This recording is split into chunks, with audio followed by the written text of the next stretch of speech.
Assalamualaikum warahmatullahi wabarakatuh, mga kapatid sa pananampalatayang Islam. So, paalala sa ating mga sarili ay bukas po ay ika-13 sa Shaaban. So, sunna na tayo ay mag-fasting, mag-ayuno mga kapatid sa Islam, no? Ka-13, 14, 15 sa Shaaban. So, ka February 1, February 2 hanggang February 3.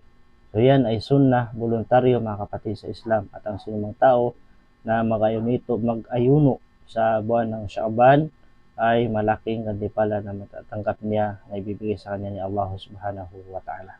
Dahil sinabi ng pangalan Propeta Muhammad sallallahu alaihi wasallam ayon sa pinakamalapit nitong kahulugan na ang pag-aayuno ng tatlong araw sa bawat buwan ay katumbas ng pag-ayuno ng buong taon. Masya Allah. Malawa na sinabi ng ating mahal na Propeta Muhammad sallallahu alaihi wasallam ayon sa pinakamalapit nitong kahulugan na kapag mag-ayuno ka sa isang buwan, pag-ayunuhan mo ang ika-13, ika-14 at ika-15. Masya Allah. Kaya bukas ay ika-13 sa Shaaban, no? Ay sunna na tayo ay mag-ayuno ng tatlong araw. 13, 14, 15.